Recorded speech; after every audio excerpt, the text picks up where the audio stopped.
इस दुनिया में बहुत रिश्ते होते हैं, लेकिन दोस्ती दोस्ती सबसे अनमोल होती है। एक ऐसी दोस्ती जो न धन देखती है, न पद देखती है, न गरीब और अमीर का फर्क। और जब हम दोस्ती की सबसे महान मिसाल की बात करते हैं, तो सबसे पहले नाम आता है भगवान श्री कृष्ण और सुदामा का। ये कहानी सिर्फ दोस्ती की नहीं, ये कहानी है प्रेम, सम्मान और सच्चे दिल की। बहुत साल पहले जब कृष्ण बालक थे और सुदामा भी एक साधारण ब्राह्मण परिवार से थे, दोनों एक ही गुरुकुल में पढ़ते थे, गुरु संदीपनी आश्रम में। कृष्ण राजकुमार थे और सुदामा गरीब थे, लेकिन दोनों की दोस्ती में यह फर्क कभी नहीं आया। कृष्ण हमेशा मुस्कुराते रहते और सुदामा भी उनके साथ हंसते। दोनों साथ पढ़ते, साथ खेलते और साथ गुरु की सेवा करते। सुदामा बहुत शांत स्वभाव के थे और कृष्ण चंचल पर बेहद दयालु। जहां दुनिया दोस्ती में फायदा देखती है, वहां कृष्ण और सुदामा दोस्ती में सिर्फ दिल देखते थे। एक दिन गुरुजी ने कृष्ण और सुदामा को जंगल से लकड़ी लाने भेजा।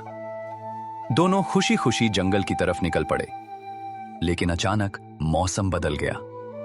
काले बादल छा गए और तेज बारिश शुरू हो गई। हवा तूफान की तरह चलने लगी। दोनों रास्ता भटक गए। सुदामा डर गए, लेकिन कृष्ण शांत थे।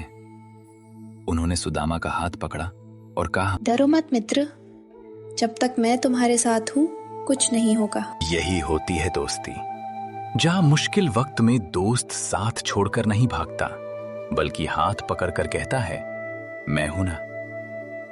समय बीत गया। गुरुकुल की पढ़ाई पूरी हुई।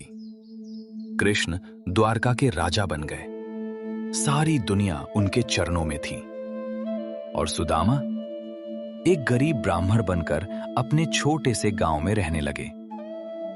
सुदामा की जिंदगी बहुत कठिन थी। उनके घर में खाने के लिए अनाज नहीं था, कपड़े पुराने थे, बच्चे भूखे रहते और उनकी पत्नी हर दिन चिंता में डूबी रहती।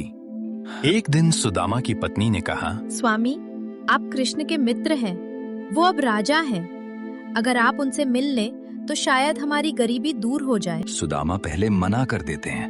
मैं दोस्त से कुछ कैसे मांग सकता हूँ? लेकिन पत्नी ने रोते हुए कहा, अगर आप नहीं गए तो हमारे बच्चों का क्या होगा? सुदामा का दिल टूट गया।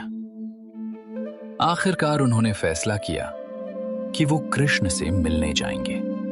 सुदामा के पास देने के लिए कुछ नहीं था। पत्नी ने पड़ोस से थोड़ा सा चिवड़ा मांगकर एक पोटली में बांध दिया। पत्नी बोली, यही ले जाइए, भले ही छोटा है, पर अपने मित्र को खाली हाथ मत जाइए। सुदामा ने वो पोटली अपने हाथ में ली और नंगे पैर लंबा सफर तय करते हुए द्वारका की तरफ चल पड़े। जब सुदामा द्वारका पहुंचे तो उन्होंने सोचा, मैं इतना गरीब और कृष्ण इतने बड़े राजा, क्या वो मुझे पहचानेंगे? महल के द्वार पर खड़े पहरेदार उन्हें देखकर हंसने लगे। लेकिन जैसे ही कृष्ण को खबर मिली कि सुदामा आए हैं, भगवान कृष्ण खुद दौड़ते हुए बाहर आए। राजा कृष्ण सिंहासन छोड़कर एक गरीब ब्राह्मण के गले लग गए। अरे मित्र सुदामा, तू इतना समय बाद आया, कहाँ था? सुदामा की आंखों में आंसू आ गए। वो कुछ बोल ही नहीं पाए। कृष्ण ने उन्हें महल में बैठाया, अपने हाथों से उनके पैर धोए। जो काम सेवक करते हैं वो भगवान खुद कर रहे थे, क्योंकि दोस्ती में राजा और गरीब नहीं होता, दोस्ती में सिर्फ मित्र होता है। कृष्ण ने सुदामा के हाथ में वो पुरानी सी पोटली देख ली। उन्होंने पूछा, मित्र, मेरे लिए क्या लाया है? सुदामा का दिल टूट गया। कुछ नहीं, बस थोड़ा सा चिवड़ा। कृष्ण ने खुशी से पोटली खोली और जैसे ही उन्होंने चिवड़ा खाया, उनकी आंखों में चमक आ गई। वाह मित्र, ये तो अमृत है। सुदामा हैरान रह गए। इतना बड़ा राजा इतने प्रेम से इतनी छोटी चीज खा रहा था। कृष्ण एक एक दाना ऐसे खा रहे थे जैसे कोई खजाना हो। सुदामा कृष्ण के सामने बैठे थे, लेकिन वो कुछ मांग नहीं पाए। उनका मन कह रहा था, मैं दोस्त से कुछ कैसे मांग सकता हूँ। कृष्ण सब समझ गए, क्योंकि भगवान दिल की भाषा समझते हैं। कृष्ण ने सुदामा को विदा किया और उन्हें ढेर सारा सम्मान दिया, लेकिन सुदामा को लगा, मैं खाली हाथ ही लौट रहा हूं। जब सुदामा अपने गांव पहुंचे तो उन्होंने देखा उनकी झोपड़ी अब वहां नहीं थी।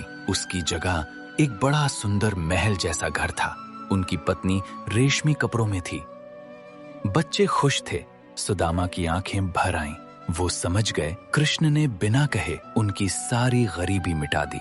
कृष्ण ने सुदामा को धन नहीं दिया, उन्होंने सुदामा को सम्मान दिया, सुख दिया और सबसे बड़ी बात, इज्जत के साथ जीवन दिया। इस दुनिया में बहुत से रिश्ते मिलेंगे, पर सुदामा और कृष्णा की बात कुछ और है।